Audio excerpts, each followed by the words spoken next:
गांधी जयंती की आप सभी को हार्दिक शुभकामनाएं।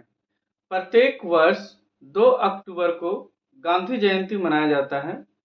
गांधी जयंती मोहनदास करमचंद के जन्म दिवस पर मनाया जाता है। उनके पिता का नाम करमचंद गांधी और माता पुतलीबाई थी।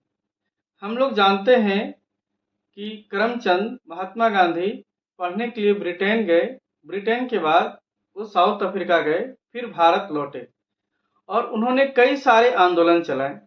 कुछ आंदोलन बहुत लंबे समय तक चलाया, पूरे भारत के लोगों को इकट्ठा किया, सभी नागरिकों को एकता का बल में पिरोया और देश की आज़ादी स्वाधीनता के लिए लड़े और भारत के सबसे बड़े नेता रहे।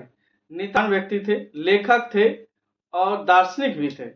उनकी बातें हमें हमेशा मोटिवेट करती है, प्रभावित करती है। तो मैं आपको एक छोटा सा किस्सा सुनाना चाहता हूं कि कैसे कोई करमचंद से महात्मा गांधी तक पहुंचता है। ऐसे उसके बारे में बोलेंगे तो 2 दिन भी कम पड़ेगा, मगर एक छोटा सा किस्सा आपको सुनाना चाहते हैं। तो महात्मा गांधी ब्रिटेन गए पढ़ने के लिए और आप देखेंगे कि उनका एक फोटो गूगल में सर्च करिए। जब ब्रिटेन गए हैं पढ़ने तो वो कोट पैंट पहनते हैं और आप देखिएगा उनके बाद का तस्वीर, जब उनके वृद्धावस्था या भारत आने के बाद की तस्वीरें देखेंगे तो आपको केवल धोती में मिलेंगे।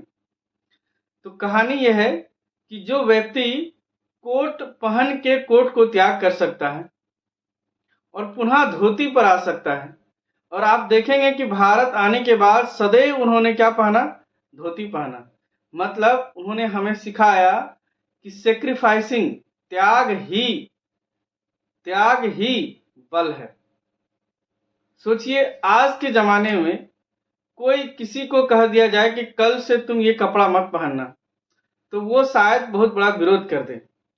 परंतु सोचिए कि कोई व्यक्ति करमचंद से महात्मा गांधी इसलिए बना है कि वो त्याग कर रहे हैं और उनका सिर्फ हम एक छोटा सा, 100 में से एक भी नहीं है, उनका एक छोटा सा बात आपको सुनाए कि उन्होंने किस प्रकार अपने कोट को त्याग दिया और सदैव धोती में नजर आए।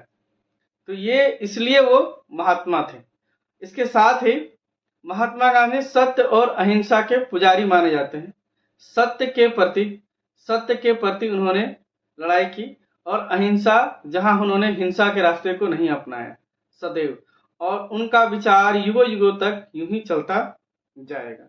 तो उनके लिए एक लाइन सुनाना चाहते हैं। रघुपति राघव राजा